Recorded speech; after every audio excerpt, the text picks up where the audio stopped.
Been out here since early this morning, hiking around, collecting various pieces of wood for some carving projects. And coming through this area, I found this large spruce tree that's been blown over by the wind. It's been uprooted, you can see the roots behind me there.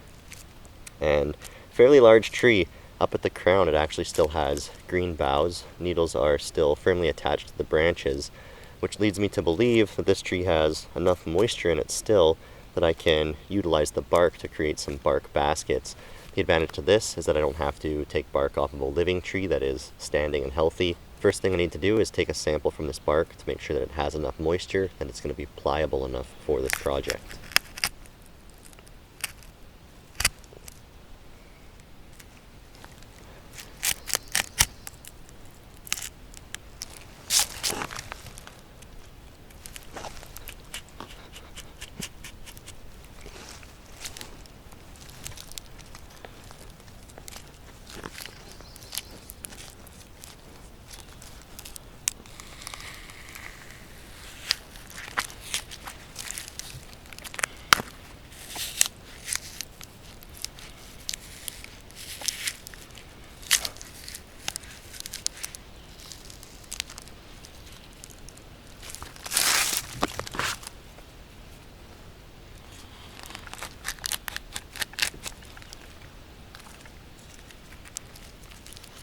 This bark definitely has lots of moisture left in it.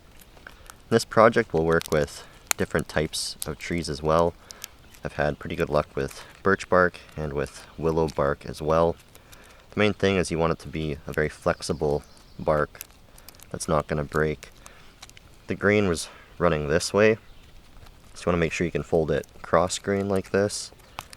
And you also want to make sure you can fold it with the grain. You want to make sure that that soft inner bark will withstand being bent both ways. Down towards the base of the trunk here is where I'm going to get the largest section of bark. I'm looking for a section that has the least amount of imperfections. That means no little sticks or knots. This section right here is looking pretty good. I do have a few small little knots and stuff further over on this side, but I think I'm going to try work off a nice large slab right here.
We ended up with a pretty nice sheet of bark here. It does have a few small imperfections from beetles chewing through the bark.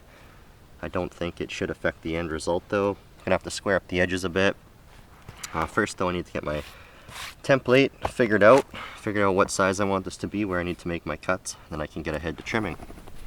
Whenever I come out into the field, In my pack I always have a small repair kit, inside of which is a pencil, which I find comes in handy for doing some types of repairs, but also for different wood carving projects and projects like this where I need to trace out a template.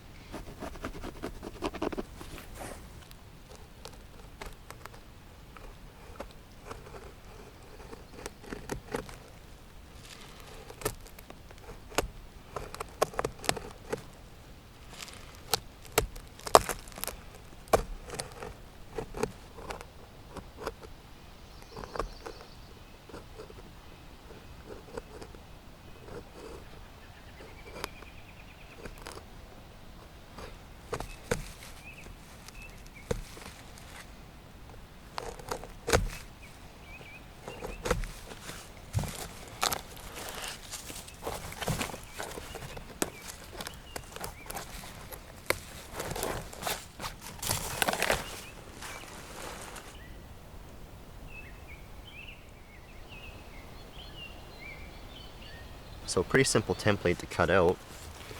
All we gotta do now is work our seams.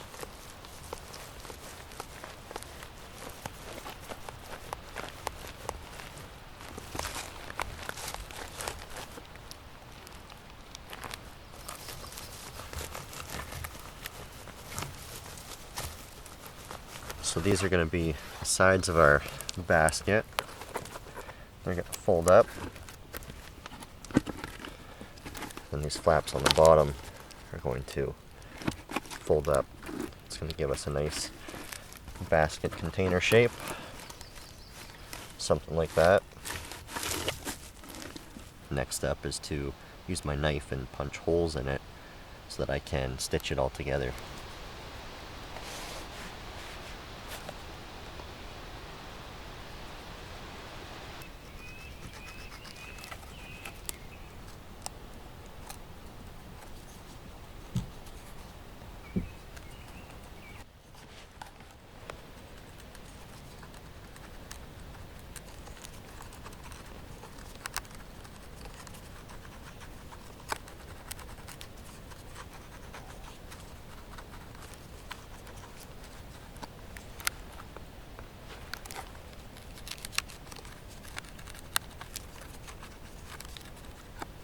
After I make my holes with my knife, I'm just using this little stick that I whittled to a fine point just to widen those holes. These holes are a little offset. They might look a little funny, but it's so that I don't have too many holes running along the same line in this bark. What happens is if you get too many holes lined up, the bark can split apart when I'm trying to stitch it. So I'm trying to stagger them and off-center them a bit so that none of them line up with one another.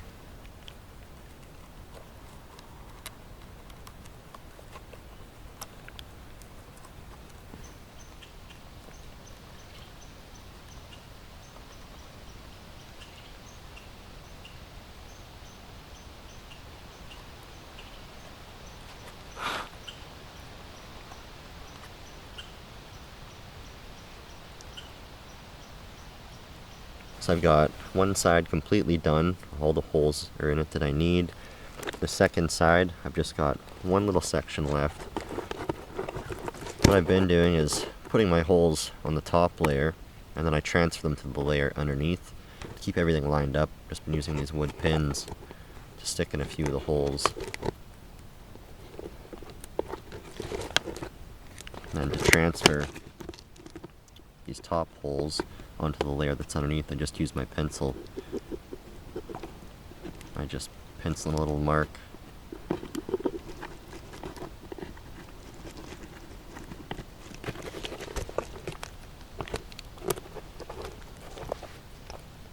And I can see right there I need to go, right there I need to go, right there, and right there. So it's pretty simple, pretty basic stuff. Very easy to do.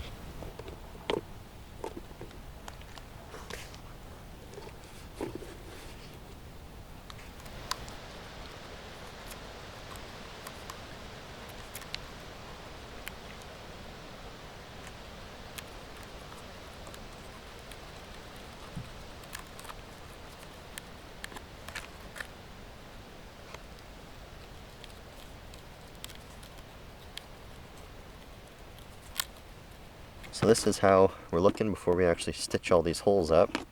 Fairly decent sized container for sure. It will be a little bit shorter from the top down.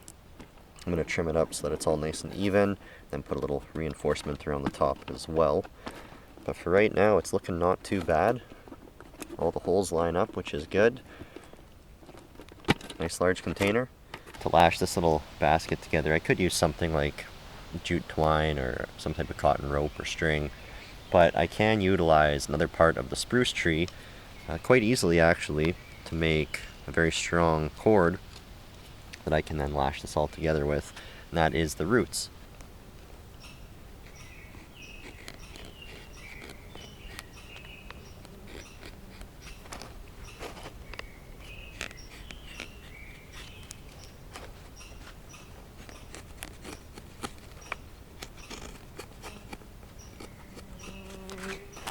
So what I've got is just a spruce stick, and on one end I flattened it down so it tapers to a point. Then I've also carved this groove in here. So what this is going to do is allow me to use it to dig for roots. Once I get the roots up, I can use this groove to strip them of their outer layer so that all I'm left with is a nice flexible cord that I can lash this basket together with.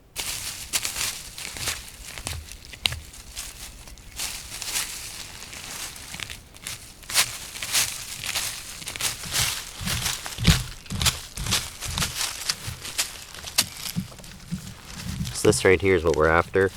Nice spruce root. This side's probably getting to be a little bit too thick for me to use. So I'm going to cut it off right here and then follow it back the other way.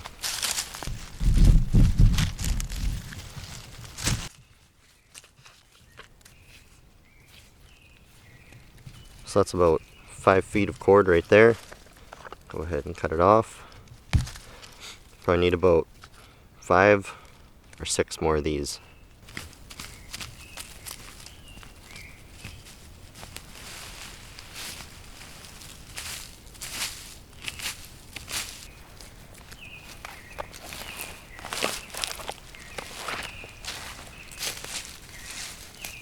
Now that we have all our roots, we can go ahead and strip them. We're just going to strip them of this outer layer, and underneath is a nice white root that is strong and flexible. With this root stripper, all we do is place it in this groove, then we simply pull it through.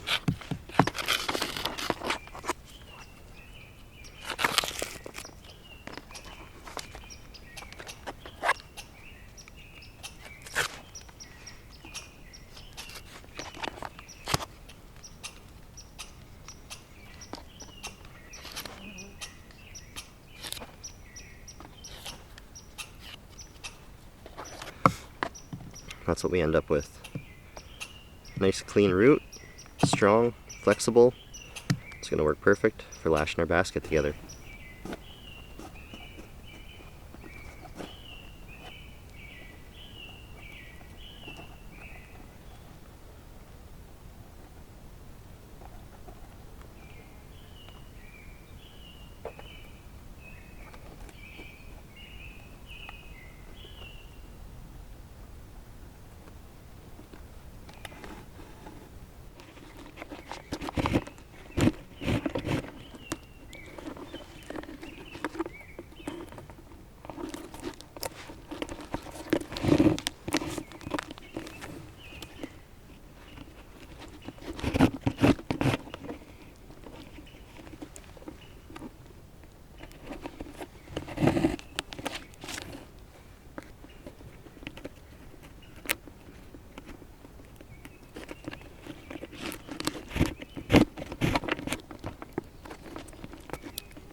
So there we go. It's looking not too bad.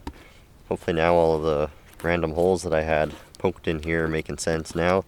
Just a rather simple lashing system here. It's all just whip stitches, but should do the trick. On the inside it's a little crude looking, but secure nonetheless, which is what you want. So there we have a very simple yet functional spruce bark basket stitched together with spruce roots. A very simple project to do. Realistically, all you need for it is the knife.